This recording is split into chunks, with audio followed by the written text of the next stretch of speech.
Yeah, I am good to go. Yeah, thank you very much.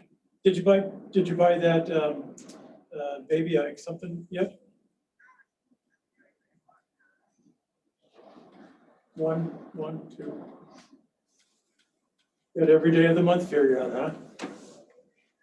What are you doing? That's exciting. Yeah. There they are. I'll see you tomorrow. You didn't need a password? Right here. Oh, No. Oh, the password? that's good to know because I'll have to use it on Thursday. You just click on Zoom and you just go to the meetings and come the one you want. Hi, Larry. Oh, around. So I'm just gonna kind of hang out over here on the side so I can watch the edits. There's no presentations. Oh, I'm sorry, there's an agenda. Minutes. I'm getting lazy here.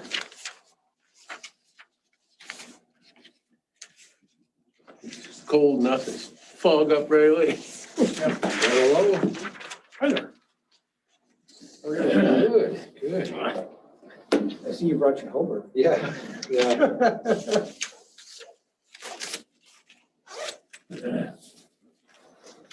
Joe, might be just a few minutes late. He's going to get copies, I guess. No, Lori's not going to be here. I sent a text out, kind of late. You forgot him, or did you see my text? Yeah. No, I didn't. About 5:30. I tried to get it. I got a new phone and I'm having trouble with it.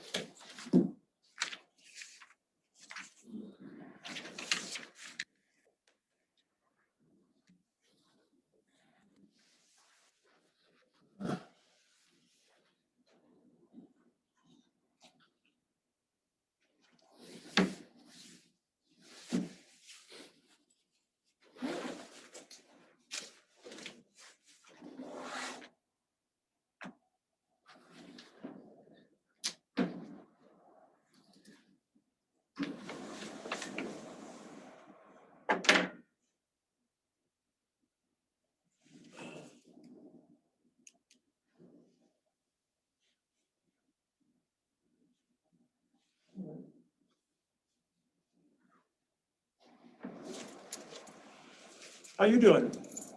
Good, good. How's everything at the plant? Not bad. Okay. We're in the middle of remodeling our administrative spaces, so a little construction and concrete work and electricians and pipe fitters running around, but So are you at the office now all the time, or? yeah, pretty much every day. Very- Yeah.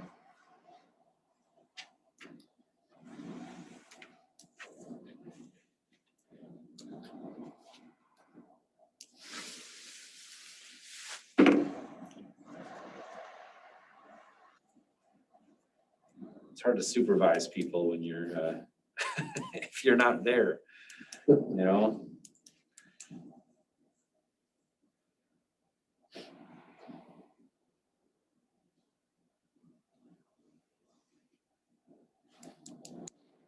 Hi, Dan.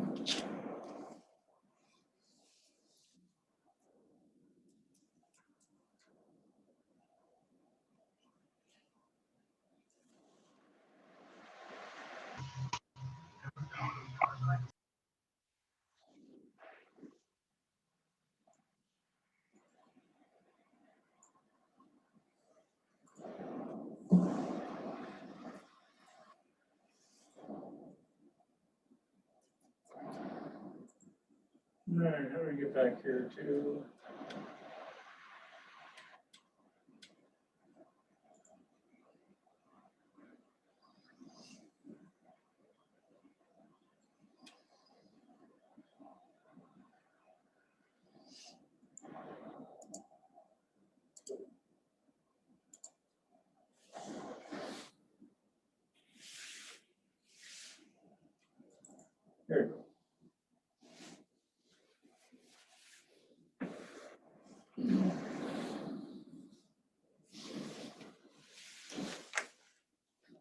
did you want these back right now? I'll just grab it on the way out.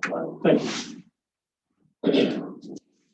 You mark it up a lot? No, I didn't mark anything up. I kept my notes on a separate, you know, not my copy of the drawings, so. That's the plans for the treatment plant. Yes, you brought it about a month ago, 3 weeks ago, I don't know. Oh, Reviewed shortly after the last meeting, yeah.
Hi, Gina.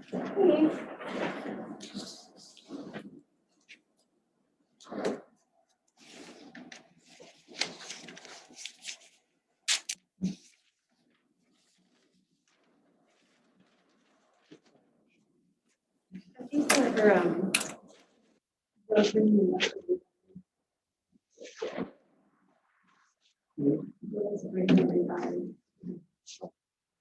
Oh, yeah, bring some copies. okay. I'll probably bring them. Yeah. You should be here. Call me about 10 minutes after 6, and he was having the copies at the office. Sure.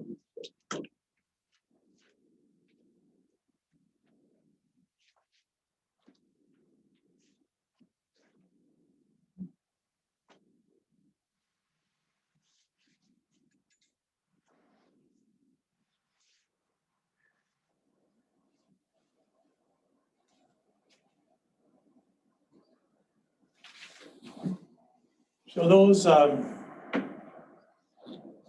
everybody on Zoom, we're waiting for Joe Palin to show up. He'll be here shortly. We're just kind of waiting for him.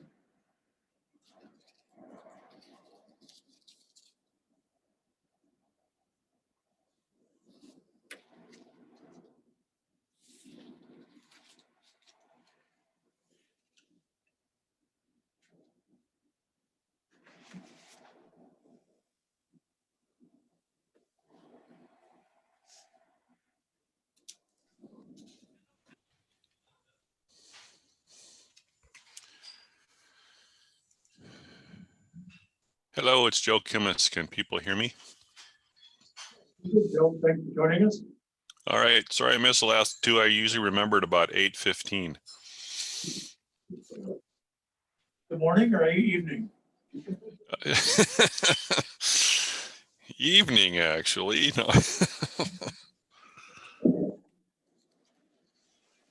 No. Hey.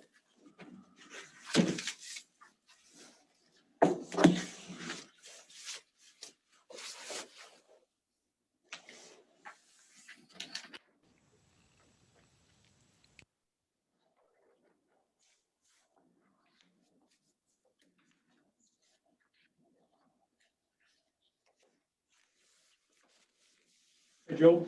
Hey, good evening. I did bring a few copies of some of the things we sent out by email. You got all that stuff, but.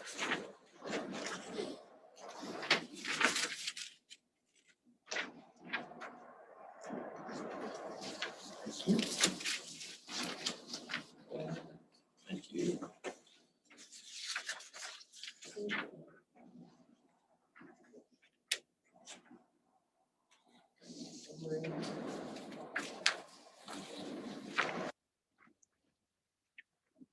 You have this done?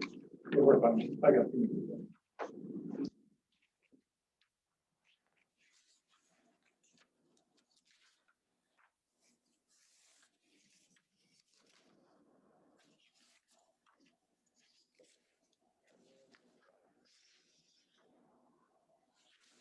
Joe, for your attention, this was, what Joe was sending or passing out is what was on the meeting notice. One of those attachments, several of the attachments. Yep, I've got them here.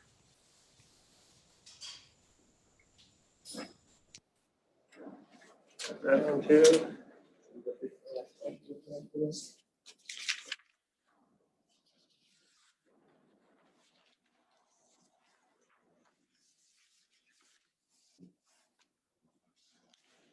All right, we'll go ahead and get started. We got a take care of real quick.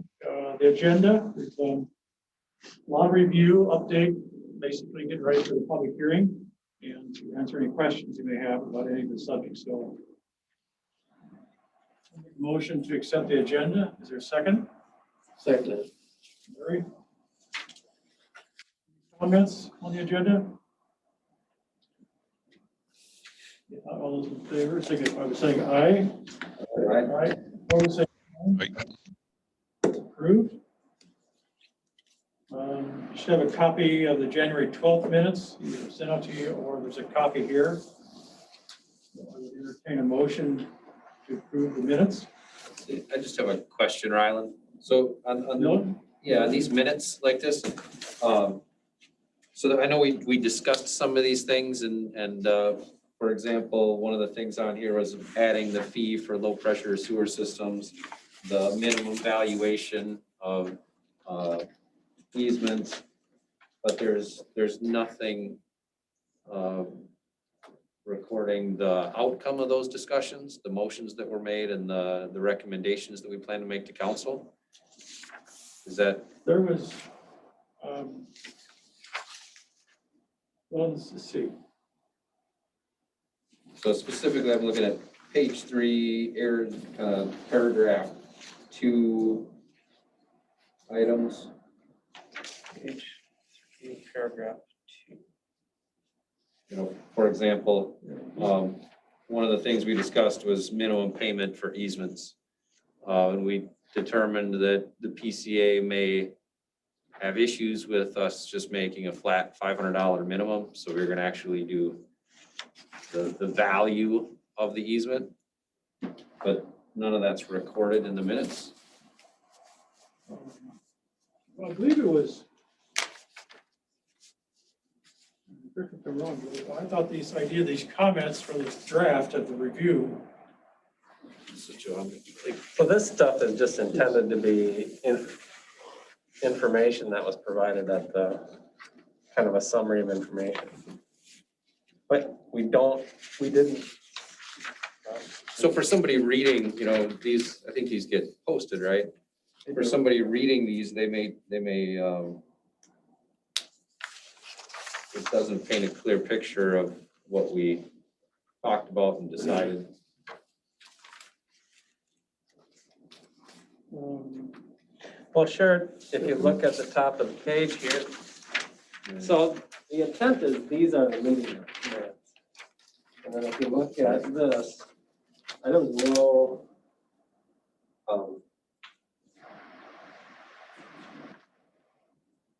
Oh, I see. So, all right, these go together. So, and then like the minimum valuation is discussed, no minimum valuation for easement acquisitions will be established for either permanent or temporary. All right, perfect. I understand. Easements.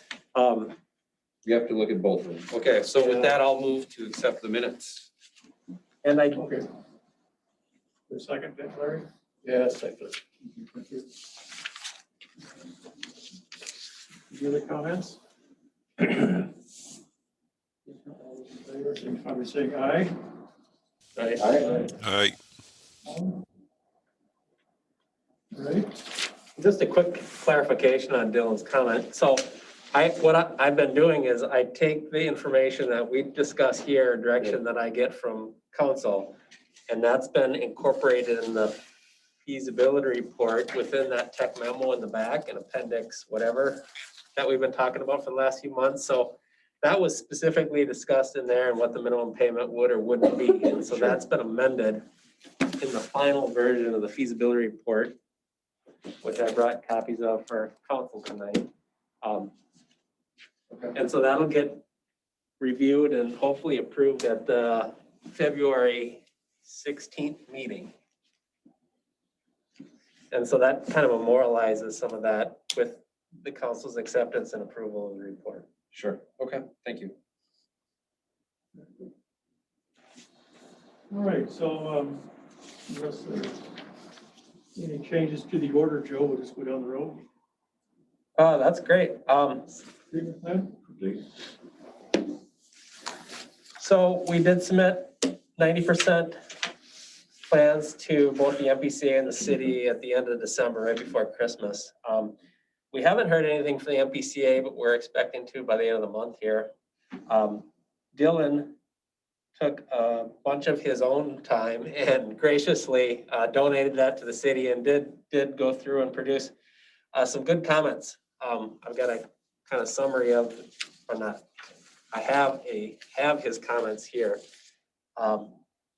And we had the opportunity to meet with Dylan as well as some of the design team at the wastewater treatment facility and kind of talk through the comments. Luke is kind of formalizing a response, but there were some items that warranted some discussion and, you know, why did you do this or didn't you do that? And so I think that was a fruitful discussion in an effort to really make the project the best that we can make it, with the understanding that we also need to control costs and do things like that. So are there any items that you think we should really call out and discuss with this group? No, most of them were fairly either pretty small or if they seem to be significant comments, there were pretty easy fixes to them. So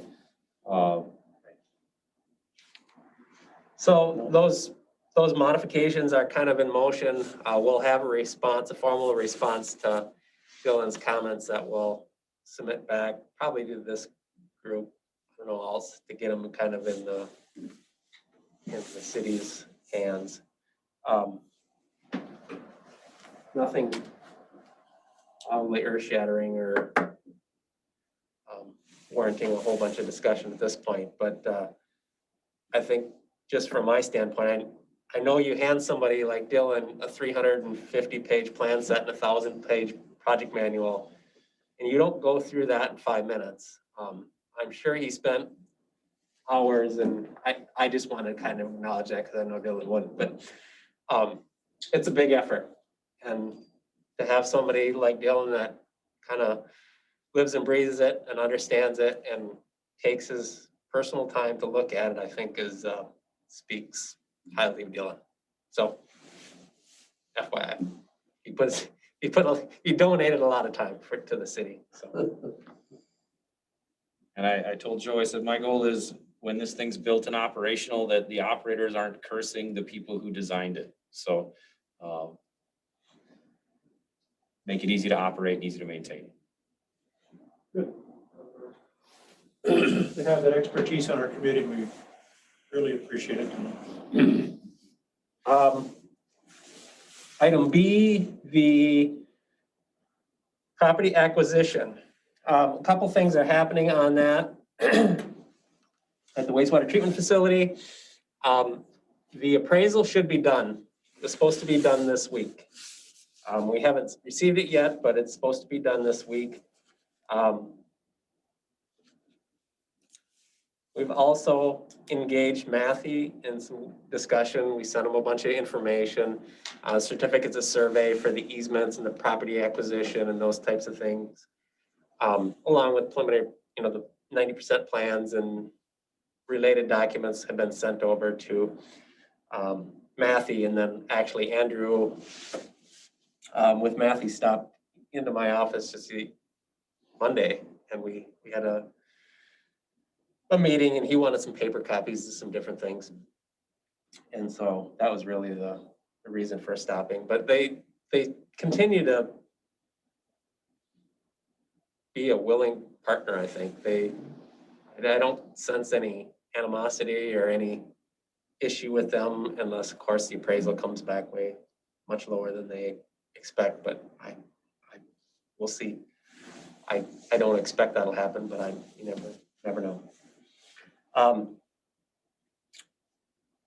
In addition to that, in terms of the acquisitions, one of the things that PFA typically requires is a review appraisal. And so a review appraisal is required as part of the federal funding in the Uniform Act. Well, we don't have to follow the Uniform Act. We have to follow state law, and frankly, I'm not sure if the review appraisal is required as part of the state law, but it seems to be a reasonable thing to do. And so that's essentially contacting another local appraiser and asking them to review the procedures used to do the appraisal. So I did that. I called Springer Appraisal here in town. They've done work in Orinoco in the past, and they're an approved, MnDOT approved appraiser, just like Jeff Warfield is. And so he'll do a review appraisal on an hourly basis, and I think he estimated, like $600 or something like that. I'm planning on doing that. You allocated budget, which we didn't completely use for the initial appraisal. Unless somebody here thinks that's a bad idea, I'm just gonna send it over there immediately when I get it.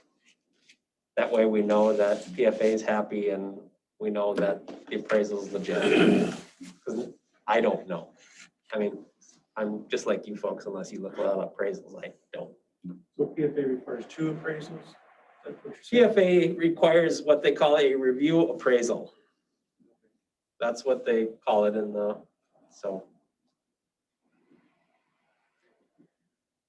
So I just want to bring that up in case somebody has a concern about that. If you don't, I'll So follow you have that. an appraisal already, right? Yeah, so This is the second one? So Warfield produces the appraisal, and then you take the appraisal and you hand it to the guy and say, review it. Oh, okay. And you have theoretically, I suppose, 2 professionals reviewing the processes and methodology used to calculate the land appraisal, and theoretically, you should have, it's just a check. That'll make PFA happy.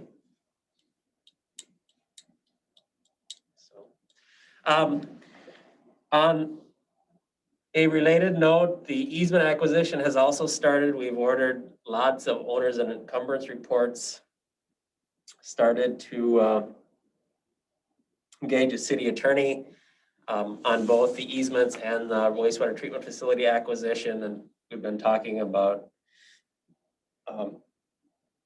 the purchase agreements and how the easement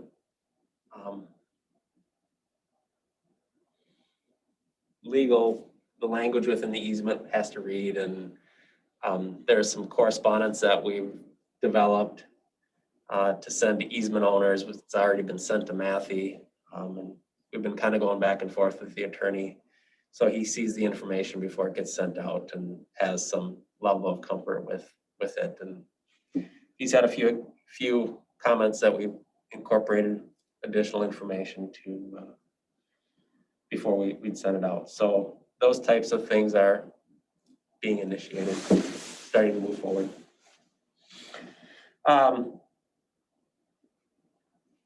Orinoco Estates, any questions, obviously just speak up, but Orinoco Estates wastewater agreement. We have a draft of essentially a simple agreement. Mark and I have been kind of talking about it, and in our opinion, we wanted to just put together a simple agreement that really hits the highlights, and then we can let the attorneys put in all of the the details that probably should be an agreement like that, but, dealing with the big picture items and, cost splits and utility rates and ERU calculations and flows and monitoring and billing and those types of things are in the agreement, the big picture things. So we've sent that over to Ron Cox at Orinoco Estates. HAS is actually the holder of that company. Coincidentally, they are also, I think they've either purchased or in the process of purchasing the Riverwood Hills, all the future land for the 160 acres out there. And so they're looking at that and they're starting to develop strategies on how they want to. So Paul's shaking his head. He's seen that. Just so you guys know, we're kind of dealing with them on both sides. But on the wastewater treatment facility side, they continue to be positive about it. So we're actually meeting with them tomorrow at my office at 10 o'clock. Yeah. So Ryland and Mark and I will attend that meeting. It's in their interest, though, to have this move forward the other way. It's in their best interest to have this go up because it'll make those property and their land development more lucrative. Yes. Yeah, I agree. Frankly, I think it's a good thing for the city that they have interest in both sites and have interest in seeing the wastewater project move forward in both respects. Because there's, benefits to them on both sides of it. So, there are some complexities to kind of work out. I think we talked about the real property declaration a little bit, and the deed restrictions that go on it. So, for example, at the Orinoco Estates wastewater ponds, if we use state money to abandon those ponds, then that deed restriction gets filed against the parcel and they can't develop it. And so for that reason, it will probably fall out of the project and they will probably be asked as part of the agreement to do that. But there's lots of moving pieces on those things, yeah. Anything else on any of those topics before we jump down to the feasibility report? The one question with Matthew is that, are they okay with the appraisal or the process with the appraisals and where we approach them, if that's pretty much what we have to offer them to meet PFA requirements and stuff like that? Right, no, they understand and they received essentially a brochure and a letter explaining the process and their rights. Okay. And so they'll get our appraisal. Technically, they can get their own appraisal and we have to pay for it if we choose to do that, or if they choose to do that. There is a pretty well laid out process within that, discussed within that brochure and letter that we provided them. My guess they won't go that route. That's kind of the second process to do it like that. Right. Nothing starts until you see our process. Right. So that's really the critical path, is to get the appraisal to them. And so I guess that's the plan. Okay. Feasibility report. We drafted the original feasibility report on December 10th. We've talked about it in this committee a number of times. We talked about it at a special meeting on this January 28th, if I remember right, with the city council, and kind of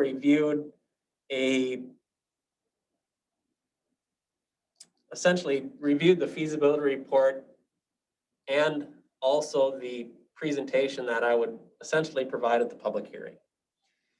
And so we went through the feasibility report. There has been some modifications to the feasibility report. mostly minor modifications. I updated the project schedule in there with one with more detail. Modifications to table 11 to update some project costs.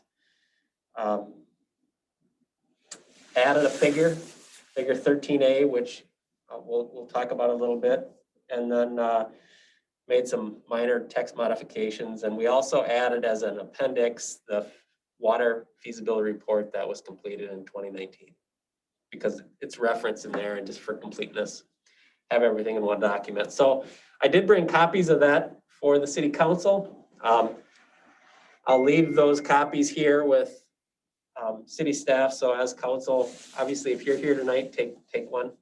But everybody else can get one with the packets. And the hope is that at the February 16th meeting, the council will, by resolution, approve or accept the feasibility report and call for a public hearing. And that public hearing right now is tentatively set for March 22nd.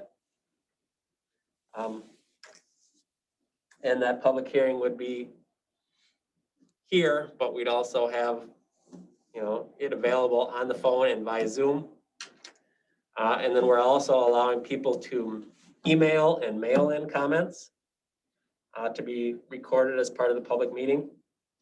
So giving people lots of information about that. So talk about the notice for the public hearing. We've developed a draft notice that kind of talks about the proposed improvement in general terms as required by the 429 statute, but also, provides an avenue for people to make contact with city staff and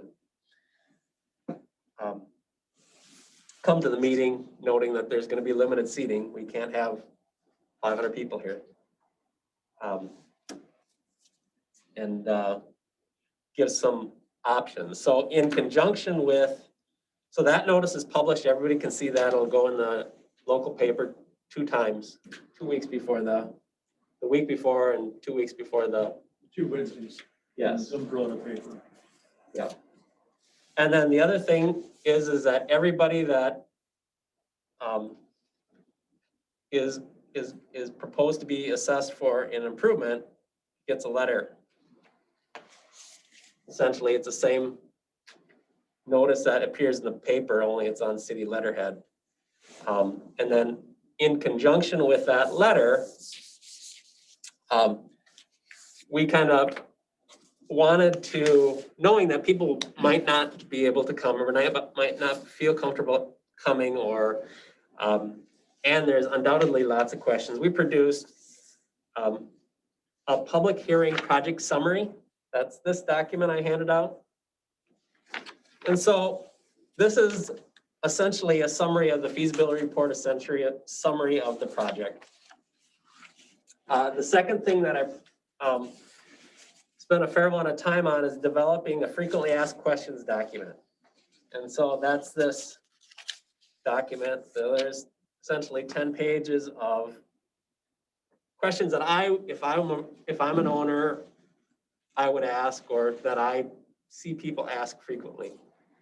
And so hopefully between these 2 documents, we get a lot of information out to people in advance of the public hearing, and they can start to digest the information.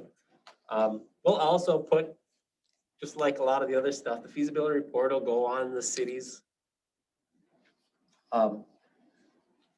website and will be available for people to look at. And then we'll of course go through the public hearing, and then the next day we're planning to have a public open house. And so that means I would be essentially sitting here for a good chunk of the day. And if people come in, that's great. And if they don't, I'll just sit and work. But it gives people a chance to come in. There hopefully won't be a crowd here. We'll spread it out. I think I said 10 to 6, so pretty long day. People come over lunch hour or after work if they need to. And then it would, I can talk to them, of course, city staff. Somebody should probably be here besides me. Rylan might, but others too if you want to. But people can look at the maps, kind of take it in, look at the feasibility report if they wish to, and of course, ask questions. And so between the meeting on Zoom and on the telephone and in person, and the handouts that we have, and the following public information meeting. Now, that's not a public hearing, so people can't give comment at that point, but we're trying to get information in people's hands that they understand what's going on, and there's not disinformation out there, which can be a problem. And, you know, let people know we're not hiding anything. If they have questions, they can absolutely come in.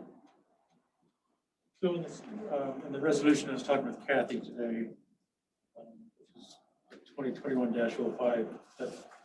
So right now, the date and time is highlighted in the resolution, You guys picked that. which is fine. I'm assuming the 22nd was picked because it's probably one of the latest dates in the March and still meet the March 31st deadline.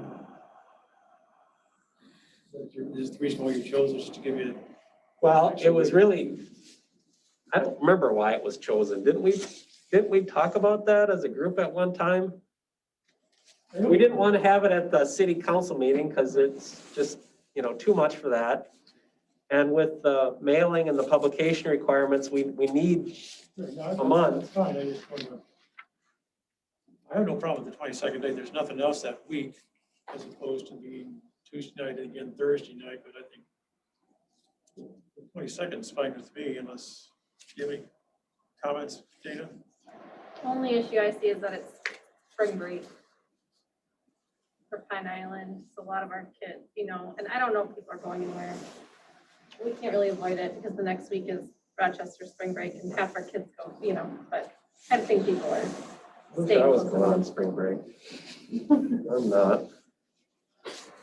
The only comment I would say is if we could maybe Just go anywhere. the 6:30 time frame versus a 7.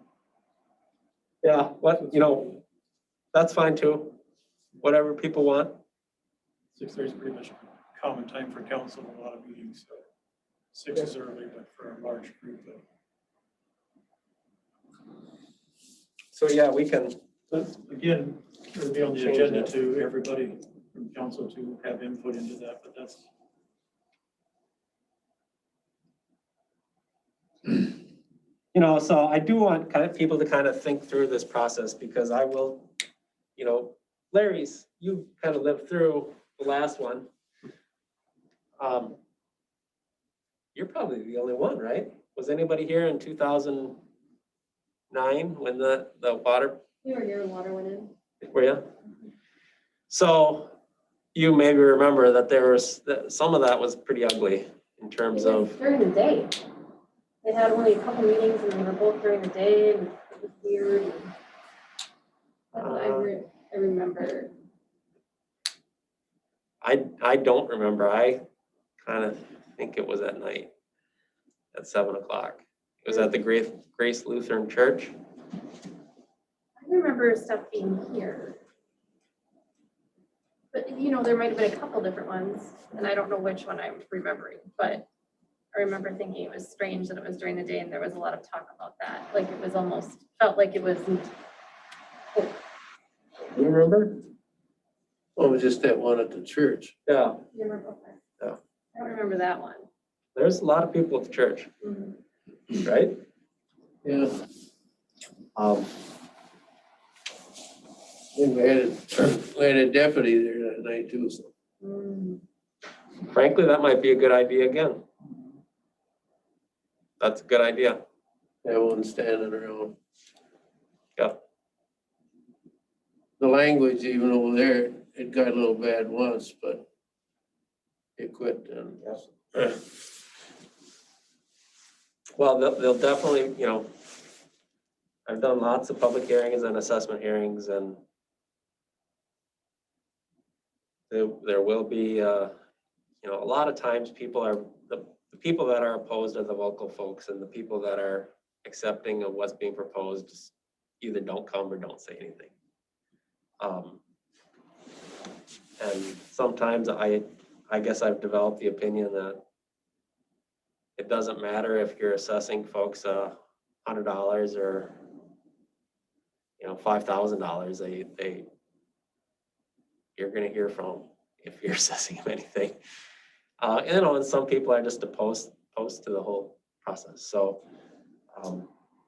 Is there a time limit like there is during, no, they can, okay. no, one of the things that, we should talk about is people can come up and speak their piece, but, at some point, we've heard it all, right? I mean, I don't know that it's fruitful for us to sit here till midnight hearing the same comment over and over again. And so, at some point, the council has to decide, does anybody have something that hasn't been discussed at this point? I think that's probably a reasonable approach. Because meetings like that can get dominated by a handful of people if you just let them go on and on and on. And that's maybe not always representative of the public's viewpoint, and it makes for a difficult meeting. So it's not allowed to put a time limit on how long people can have the mic?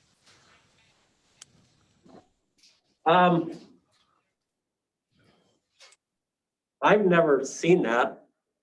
I guess that'd be a good question for your city attorney. I've never seen that. Let them see your right to city attorney.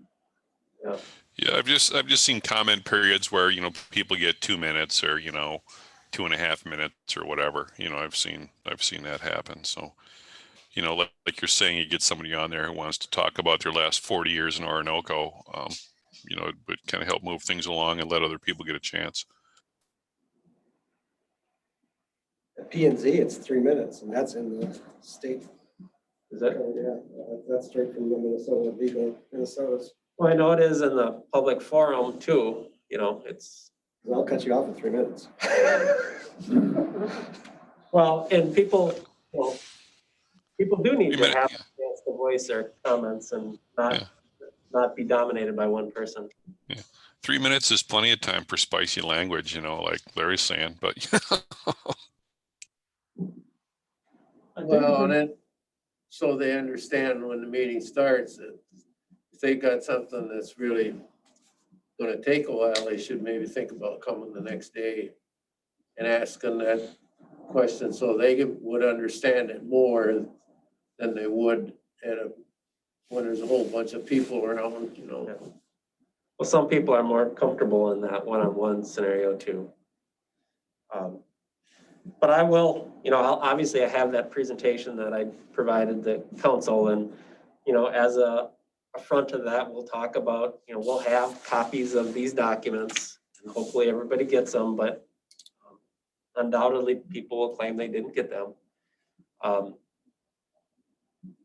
And we'll hold questions until after the presentation, because a lot of times, it just takes forever to get through the presentation if people are asking questions throughout, and a lot of times we'll provide answers on the next slide. So that's kind of the process that I would recommend. so I think that's a good way to do it. I think it brings up a good point, and we really haven't talked about it, but, it's a pretty important project for a lot of people. And, is there a need to have, throw it as a suggestion, is to have a 3 o'clock and a 6:30 timeframe? Give the meeting twice for the seniors downtown or wherever the seniors are at that don't like to get out at night. It gives them an opportunity to come out. I know it's a lot of extra time for council members to be there, and Joe and Mark, probably from Stantec, but I do think we need to think about our audience and I think the that, important aspect of it. I mean, if the majority of downtown people don't want to come because it's dark, that's not really fair either. I think that sounds reasonable, but it opens up the potential for each group to be told or hear something different. And that would be a concern Yeah. for me.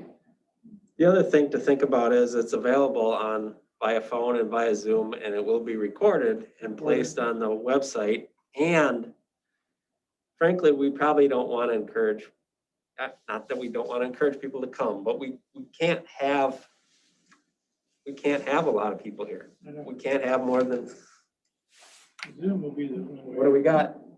2, Is it gonna be here? This is Yeah. the only location we can do it? 9 chairs. 10, 15 people at the most, right? So we can't do it in another location, because we had just talked about that potentially, right? The People's Co-op, Co-op, the yeah. church, and other places, are those all out? Well, I thought People's isn't open, I don't know. if Yeah. it's open yet. I mean, Could we could lose our Zoom? It's capability somehow too. if we go to the church, then we have the communication issues. I mean, have we asked People's? Because even though they're closed, they might let us use they have all the equipment there. Ask them. I mean, it wouldn't hurt, and it's a bigger space than this, and it's actually a much nicer setup. I'm open to that if that works. All my biggest concern is that not working.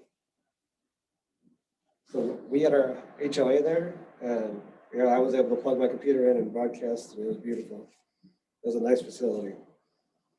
Where's this at? People's co-op. Oh, yeah, yeah. They got a lot of room over there. I think they see, let's say 65, but that can't be right. It can't be right We're now, still social right? distancing, we're still maybe 30 people can be there. I'm just thinking how big the room is.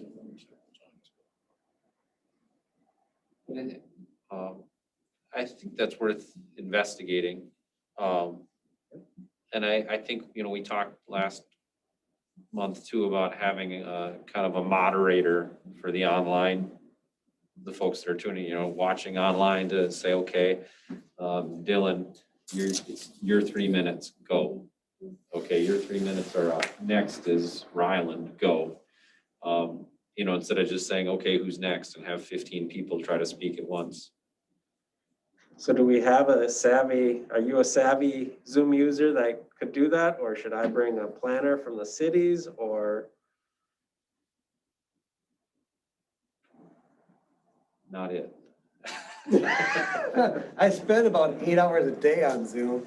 I could help if needed. Then you could go and chat and other functions and have people queue up and Right. I have a question and then get it all recorded. And like you said, at that point, you also have control. You can unmute them. Yeah, here you go. Or would our staff be involved in that meeting? Yeah, that'd be, Well, I think the clerk has to be, right? It's probably some I statutory, don't know. okay, I don't- there's Kathy's there. She could, they could do it. Yeah, but she may have other duties. well, usually that is what she does at our council meetings. It's just been kind of a rough and tumble process in the past, and we gotta make sure that Yeah, this has to be right. we have to, Yeah. it has to go well. So, Well, we've got several things to look at here. Main thing is, and I'll talk to Peoples tomorrow and get a response back from them if they're even consider it, or maybe they have a time plan when they're coming back too.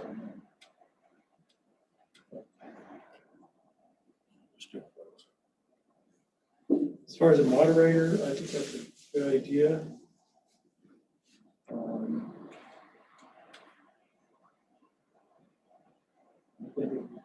I'm thinking of somebody from LMC coming down. Somebody totally unrelated to the issue, and they can keep, will they do that? sorry, Will they? I don't know. Yeah. We've had conflict resolution where they come down here and do things. So I don't know. I've never seen that, but they will. That's great. I don't know, just a thought, but Yeah. let me check it out.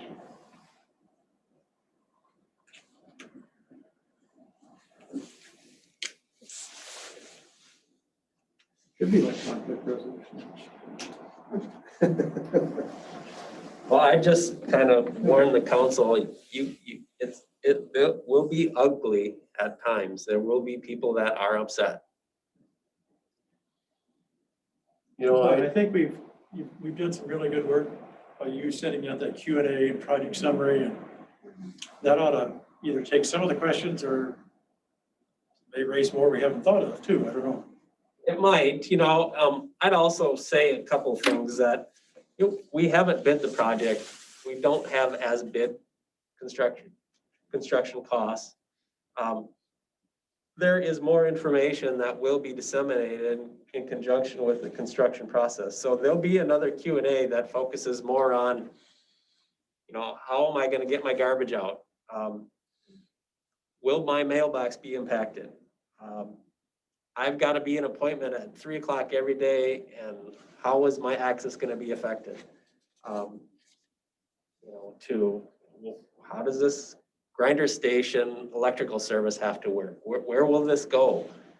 Those types of questions will be addressed in time, probably through the summer and fall when we get closer to construction. But, we're at the point where we're introducing the project to the public. So, this is already a 10-page document. The other one's 5 pages. This is a lot of information to digest. And if I keep on throwing stuff at them, maybe I've already thrown too much at them, but, and I kind of say that within these documents that there's more to come, and I give them contact information and I point them to the direction where they can find more information, but it's a fine line on how much we give them and what we say and do. So that's why I wanted to kind of, get this out in front of you folks. This is the figure that we've developed, by the way, on the back. And it kind of lays out where the project is in terms of what parcels will be impacted and who gets sewer, who gets water, and who gets sewer and water.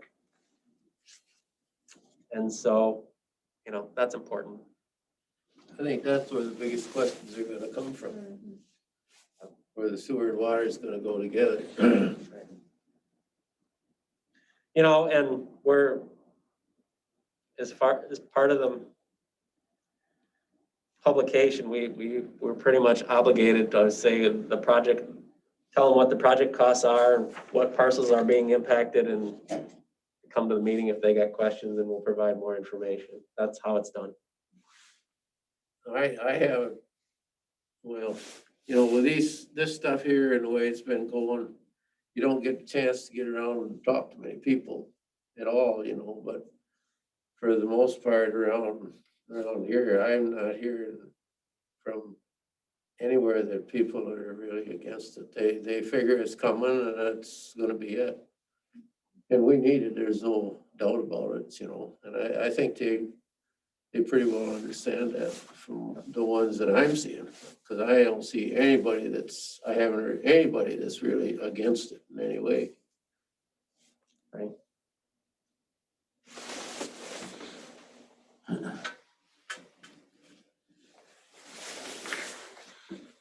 So obviously at that meeting, we'll talk more, but hopefully all the committee members come.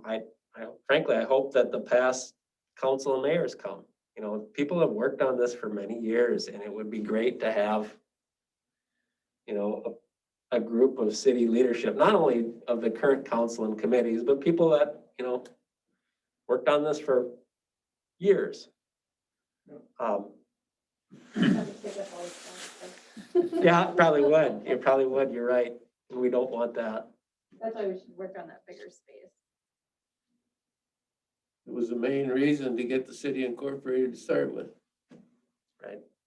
When was We knew that? it was gonna take a long time, but that it was the only way we could do it was to incorporate. When was that?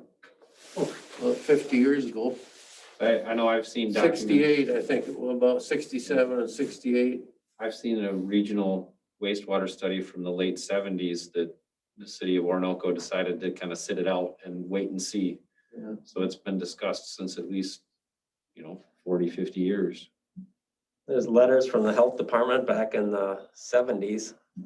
I got a copy of the letter from the health department to the village saying this is a bad idea. That we need a water system and a sewer system. I know I think it was, Betts, McGee and Betts, was it? Mhm. They it was just gonna be an engineering nightmare, on account of the lake and the rivers and It's the way not the easy, town was set up. but. So I provided a lot of information here. Basically at the meeting, we will, if you really listen to my presentation, it's this. This is where it's at in terms of what people probably should take away from the meeting. Anything that pops out at anybody that you want to call attention to or have a discussion about or potentially modify or add to or subtract from? We have time, heck, I guess we could. I know that, like you said, we don't have bid construction costs. There's still a lot of variables, but I skimmed through it pretty quick. I don't think I saw, how much is this gonna cost me, other than the rates? Did I miss that? Yeah, Okay. right, in bold. Am I looking at the right? Page They're 4. front and back, by the way. Oh, that's Not that's in the the frequently asked questions, in the, project summary. the summary. Okay, all right. Yeah, so I was looking in the wrong document. estimated assessment per ERU, cost per month. Okay. Perfect, yep.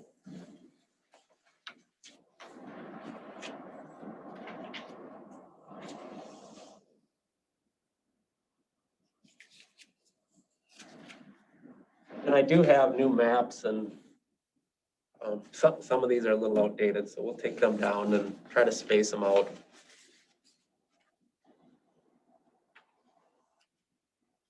Big one of these. So we'll put that up somewhere front and center that everybody can see when they come in. I don't know.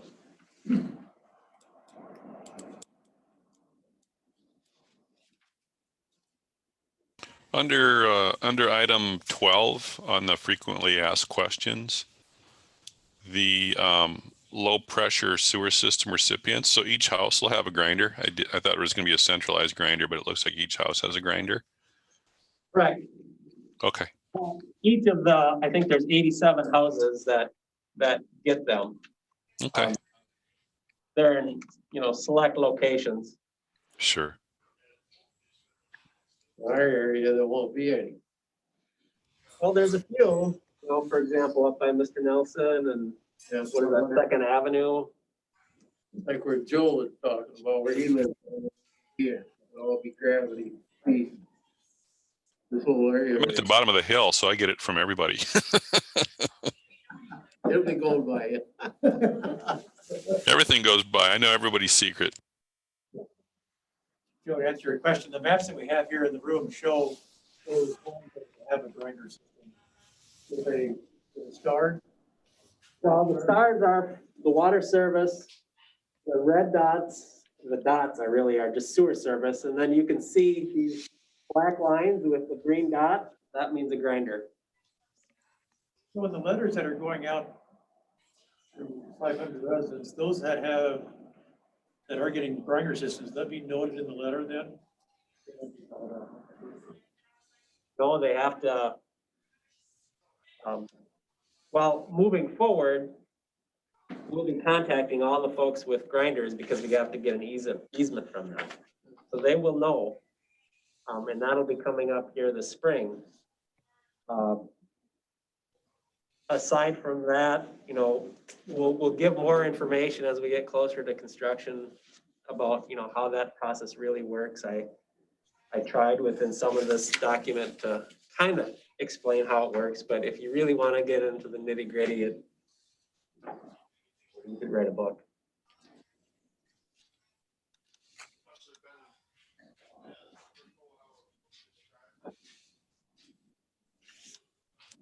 Anything else anybody sees in these documents that warrants discussion or obviously, you can email me too if you see things that don't make sense or we should, modify or add to. One question first one they're gonna come up with is how much it's gonna cost and do I have to pay it right away or can it be put on my taxes? Right. They're gonna wanna know that right away. That's gonna help if they can put it on their taxes. That eases it off a lot for them. It does. It does.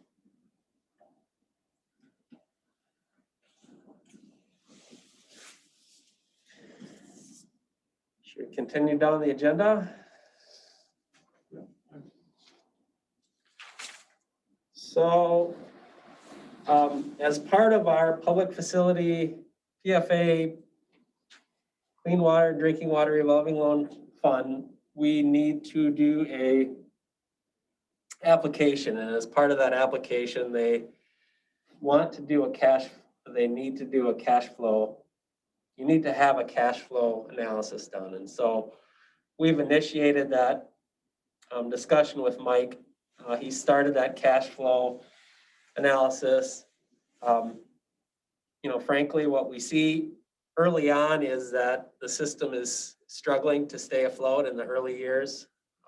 When you start a new utility, that's happened with the water utility too, until you start getting enough revenue to overcome the startup costs and that type of thing. So that is a bit of a concern, and there's some question as to whether PFA will allow us to do a 30-year loan or a 20-year loan. A 30-year loan makes it look more palatable with the rate structures that we have in place. And so that information, we're kind of going back and forth with PFA. We're actually worked on stuff half the day for them today, and we'll get it to them tomorrow morning and see if we can get some more information on that. But and we're meeting with Mike Bubani here. I think Rylan and I are going to meet with him on Thursday.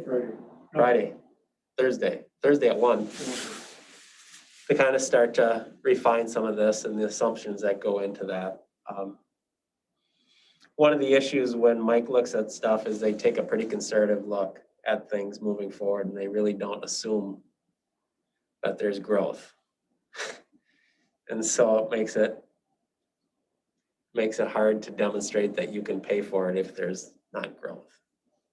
And so that's another complexity that we're kind of dealing with. And so he really kind of looks at the worst case scenario, and under that scenario, the fund's underwater for a number of years right away. And so if that's the case, we have ways to deal with that, but that would likely mean using funds from the CIP or general tax revenue or higher user rates than we expect, or than was included in the facility plan that we've been talking about. So those things are getting worked out, and we'll see how they ultimately shake out. But it's early in the process, and there's lots of variables to kind of work through. Have a decision by the March 22nd. Well, I think we need to submit something to them by the end of March. PFA. Yeah, it's none of that stuff is set in stone until you really sell after you bid the project, all the numbers get redone anyway.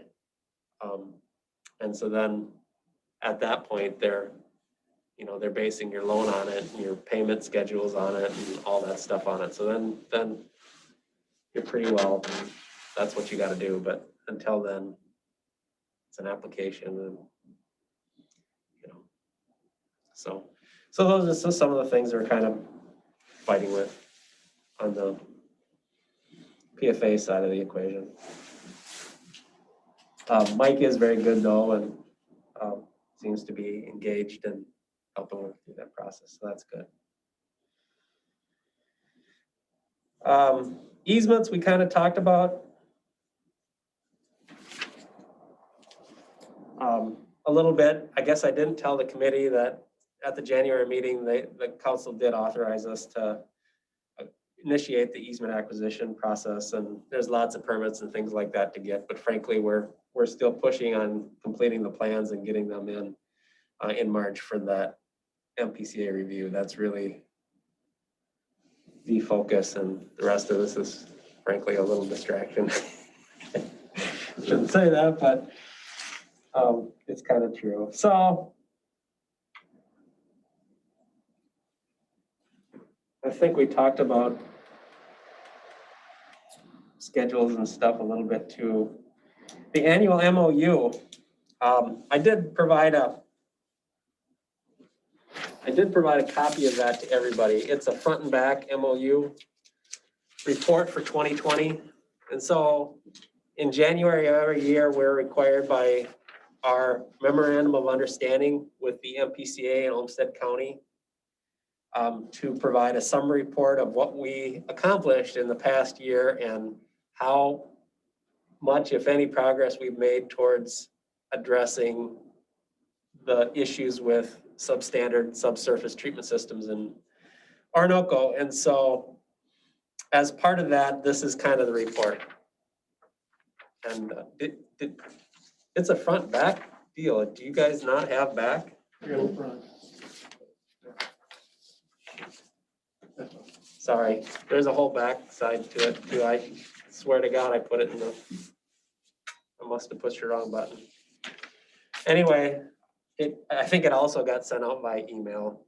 There's not anything on here that is earth shattering or that should surprise people, but I do think if you start reading through the list, what's been accomplished over the last year, we've made some progress. And as kind of acknowledgement of that, PCA didn't even want to meet this year. First year in 5 that we've not met. So that's good.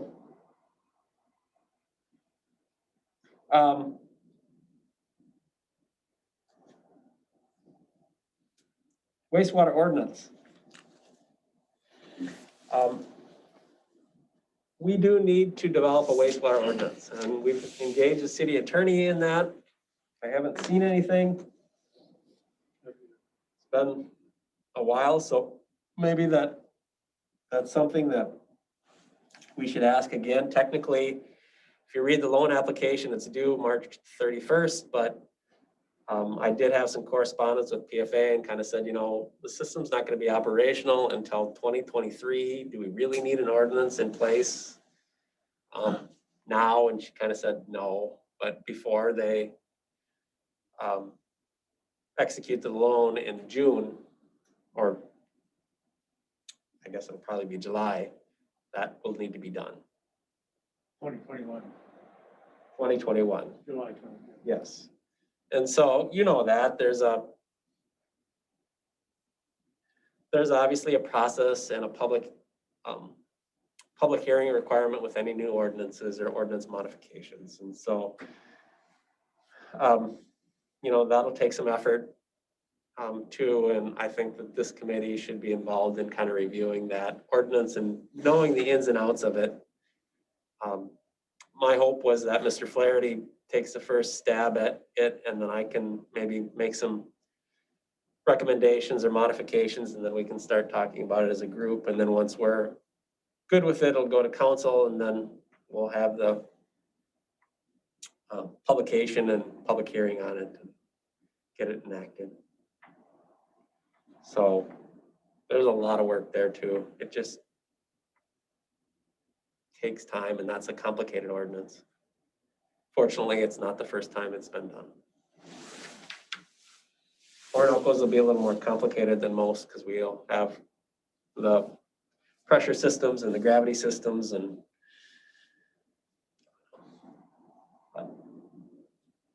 doable. Just make sure those dates, that Mike's aware of those dates, so he's not. Well, the thing is we can't wait till. We can't wait, but just. Yeah, I think it's been 3 weeks since I initially engaged him on it. Maybe we need to talk to him again.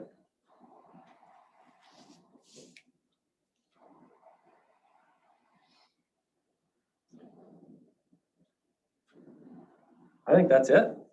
You guys have anything? Oh, We talked about the loan application. I've drafted the loan application I've done 85% of it in the last, I guess I'm gonna have to get some guidance from them on how to fill out some of these spreadsheets that they have. They just make no sense.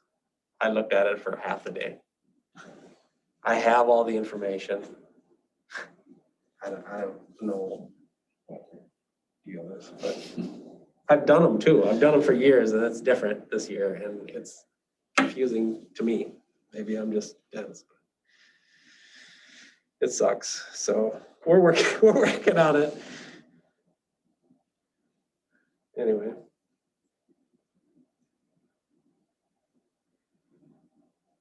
I don't have anything. I think the two documents, the handouts, I think those will be very valuable. So, I'd like to think they're pretty comprehensive. yeah. And will help get the right information out to people and answer questions and. The group of people that we had here, was it, I'll say December of 2018, we had a public information meeting. And the room was packed. And it was a good attendance. And I thought there was a lot of questions, but the takeaway from the end of the meeting was, of course, we didn't have all the details, but we did have the feasibility study out there, and there was a lot of information out there. But I thought the takeaway from that meeting was very positive, and everybody was saying, yeah, we need it, we need it, we need it. But the naysayers, there was a few there, but I'm sure there's more out there too. But the point was that from that group of people, it was very well understood that it's needed. Basically do what you can to give us the lowest price, and the council has done that with, we started out with a $5,000 assessment bogey, and I think it's $5,900, possibly $6,200, depending on what the council decides for fees. But Yeah. Yeah, I don't really want to dwell on why we need to do this. And I mean, we've been talking about that for years. I did try to include a decent discussion within the frequently asked questions to try to circumvent that. But at the public hearing, I think we've got more important things to kind of hash out than the things that we've been talking about for the last 3 years, unless people feel differently. I mean, I'll touch on it, but I don't want to spend an hour on it. no.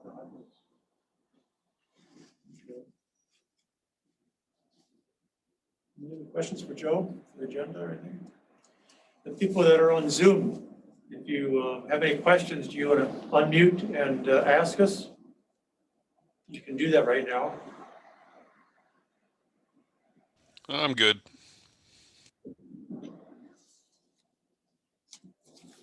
All right, well, We've got copies of the feasibility report here at City Hall for council that wants to come get them.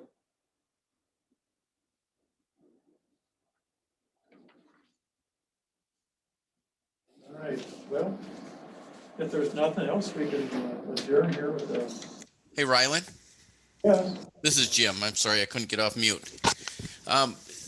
I've had a few questions from people in terms of the undeveloped lots. Is that just frontage lots?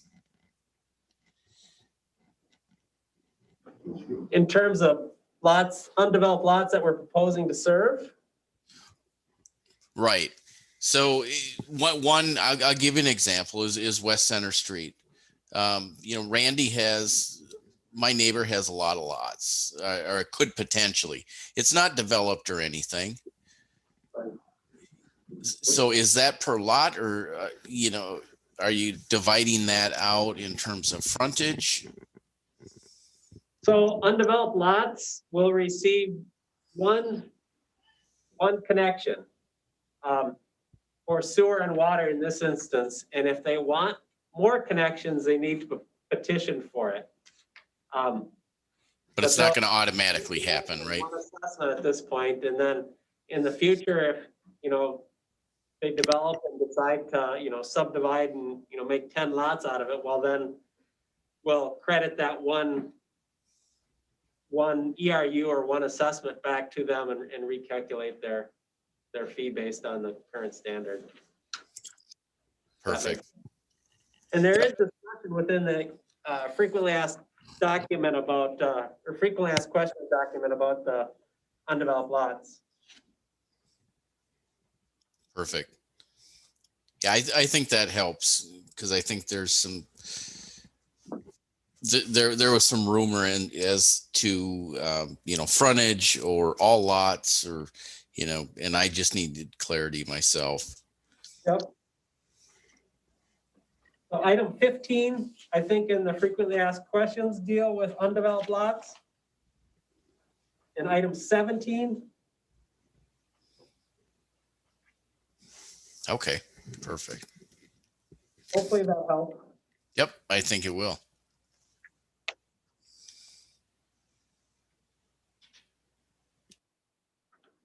That's all I have.